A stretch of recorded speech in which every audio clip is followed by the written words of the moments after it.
ഒരു formula 1 car 300 kilometre വേഗതയിൽ ട്രാക്കിലൂടെ പായുമ്പോഴോ ഒരു ബൈക്ക് സ്റ്റണ്ട് താരം വായുവിൽ അഭ്യാസങ്ങൾ കാണിക്കുമ്പോഴോ നമ്മുടെ തലച്ചോറിൽ ഡോപ്പമിൻ, അഡ്രിനാലിൻ എന്നീ കെമിക്കലുകൾ വൻതോതിൽ ഉൽപ്പാദിപ്പിക്കപ്പെടും. ശബ്ദവേഗതയേക്കാൾ വേഗത്തിൽ മനുഷ്യൻ ഭൂമിയിലേക്ക് പതിച്ച ആ ചരിത്ര നിമിഷം ലോകമെമ്പാടുമുള്ള കോടിക്കണക്കിന് ആളുകളാണ് തത്സമയം ലൈവായി കണ്ടത്. നിങ്ങളുടെ തലച്ചോറിൽ സാഹസികതയും എനർജിയും എപ്പോൾ തോന്നുന്നു അപ്പോഴൊക്കെ റെഡ് ബുൾ ഓർമ്മ വരണം. ഒരു പ്രൊഡക്റ്റും സ്വന്തമായി നിർമ്മിക്കാതെ ലോകത്തിലെ ഏറ്റവും വലിയ ബിസിനസ് സാമ്രാജ്യങ്ങളെ ഒന്ന് കെട്ടിപ്പടുക്കാൻ ഒരു കമ്പനിക്ക് കഴിയുമെന്ന് തെളിയിച്ച ബ്രാൻഡാണ് റെഡ് ബുൾ. കഴിഞ്ഞ വർഷം മാത്രം ലോകമെമ്പാടുമായി 12.1 ബില്യൺ, അതായത് 1210 കോടിയിലധികം ക്യാനുകൾ വിറ്റ ഈ $multi-billion കമ്പനിക്ക് സ്വന്തമായി ഒരൊറ്റ ഫാക്ടറി പോലുമില്ല. അവർ സ്വന്തമായി ഒരു തുള്ളി ഡ്രിങ്ക് പോലും ഉണ്ടാക്കുന്നുമില്ല. റൗഷ് എന്ന ഓസ്ട്രിയൻ പാക്കേജിംഗ് കമ്പനിക്കാണ് ഇതിന്റെ നിർമ്മാണം മൊത്തം അവർ ഔട്ട്സോഴ്സ് ചെയ്തിരിക്കുന്നത്. വെറും 60 പൈസയ്ക്ക് ഉണ്ടാക്കാൻ പറ്റുന്ന ഒരു സാധാരണ കാർബണേറ്റഡ് പഞ്ചസാര വെള്ളം നമ്മളെ കൊണ്ട് 125 രൂപയ്ക്ക് വാങ്ങിപ്പിക്കുന്ന ലോകത്തിലെ ഏറ്റവും മികച്ച ന്യൂറോ മാർക്കറ്റിംഗ് തന്ത്രങ്ങളെക്കുറിച്ചാണ് ഇന്ന് നമ്മൾ സംസാരിക്കുന്നത്. പക്ഷെ അതിനു മുൻപ് നമുക്കിതിന്റെ വിചിത്രമായ ചരിത്രത്തിലേക്കൊന്ന് പോകാം.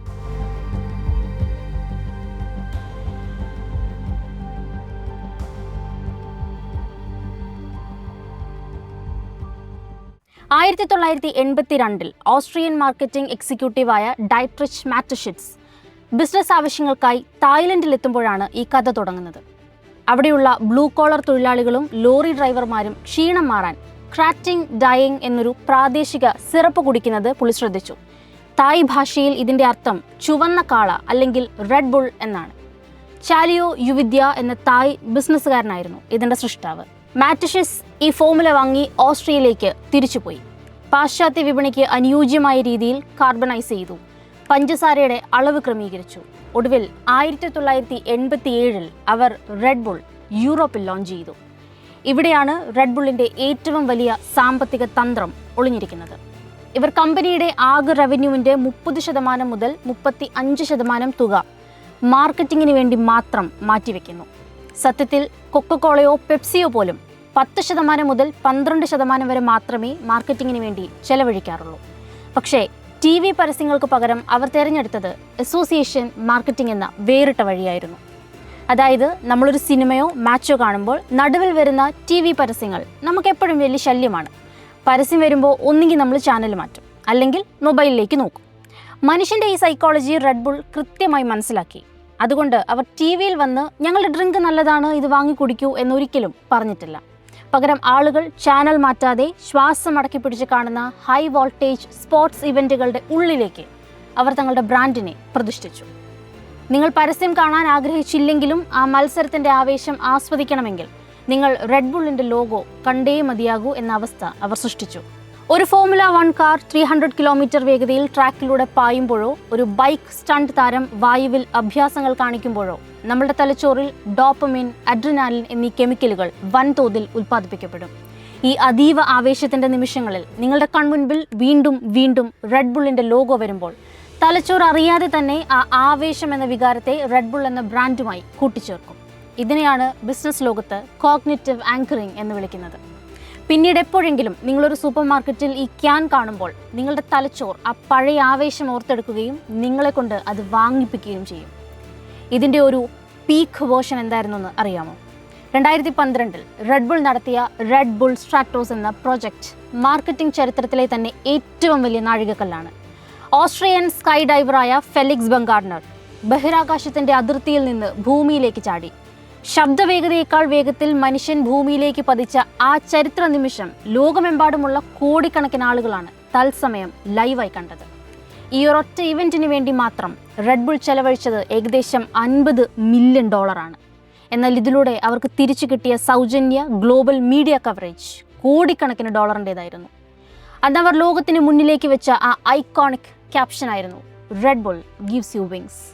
കോടികൾ വാരിയെറിഞ്ഞുള്ള ഈ കളികൾക്കെല്ലാം പിന്നിൽ ഒറ്റ ലക്ഷ്യമേ ഉണ്ടായിരുന്നുള്ളൂ: നിങ്ങളുടെ തലച്ചോറിൽ സാഹസികതയും എനർജിയും എപ്പോൾ തോന്നുന്നു അപ്പോഴൊക്കെ റെഡ് ബുൾ ഓർമ്മ വരണം.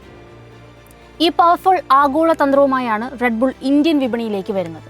വന്നയുടനെ ഇന്ത്യയിലെ എനർജി ഡ്രിങ്ക് വിപണിയുടെ 75% മുതൽ 80% വരെ മാർക്കറ്റ് ഷെയർ ഒരൊറ്റ വർഷം കൊണ്ട് റെഡ് ബുൾ കൈക്കലാക്കി.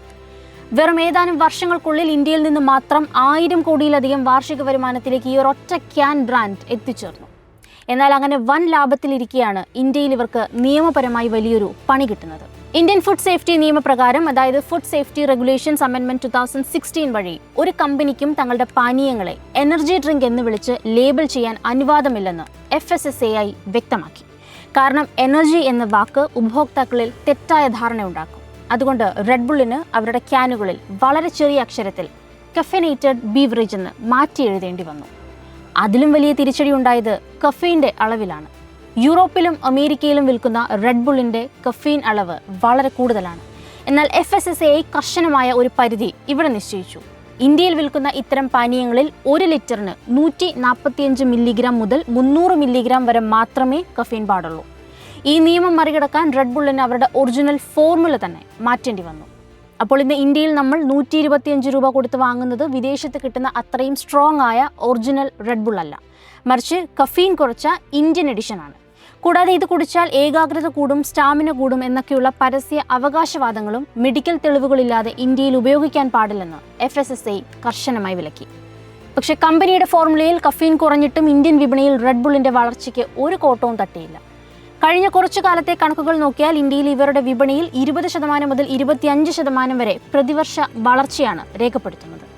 ഇതിന് കാരണം ഇന്ത്യയിൽ രൂപപ്പെട്ടു വന്ന തികച്ചും വിചിത്രമായ ഒരു മാർക്കറ്റ് ഷിഫ്റ്റാണ്.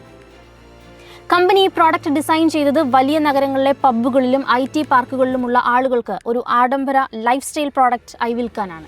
എന്നാൽ ഇതേ റെഡ് ബുൾ നമ്മുടെ കേരളത്തിലെ നാഷണൽ ഹൈവേകളിൽ എത്തുമ്പോൾ ഇതിൻ്റെ ഉപഭോക്താക്കൾ പൂർണ്ണമായും മാറിമറിയുന്ന ഒരു ഇൻട്രസ്റ്റിംഗ് കാഴ്ച കാണാൻ പറ്റും. സമയം അർദ്ധരാത്രി 2 മണി. കട്ട ഇരുട്ടത്ത് തൃശ്ശൂർ പാലക്കാട് ഹൈവേയിലെ ഒരു ചെറിയ തട്ടുകടയ്ക്ക് മുന്നിൽ ഒരു കൂറ്റൻ കണ്ടെയ്നർ ലോറി വന്ന് നിർത്തുന്നു. വണ്ടിയിൽ നിന്ന് ഇറങ്ങുന്ന ഡ്രൈവർ ചോദിക്കുന്നത് കട്ടൻ ചായ അല്ല, പകരം ഒരു തണുത്ത റെഡ് ബുള്ളാണ്.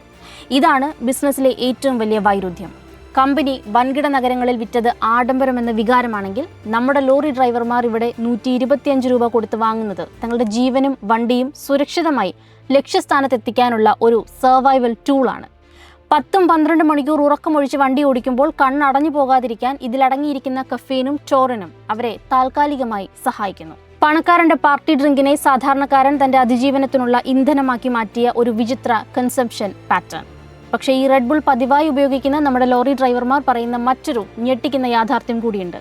രാത്രി മുഴുവൻ ഉറക്കമൊഴിച്ച് വണ്ടി ഓടിക്കാൻ ഇത് വലിയൊരു താൽക്കാലിക സഹായമാണെങ്കിലും ഇതിൻ്റെ ആ ഒരു കഫീൻ കിക്ക് ശരീരത്തിൽ നിന്ന് ഇറങ്ങിക്കഴിഞ്ഞാൽ പിന്നീട് വരാൻ പോകുന്ന ഉറക്കവും ക്ഷീണവും സാധാരണ വരുന്നതിനേക്കാൾ ഇരട്ടി ശക്തിയിലായിരിക്കും.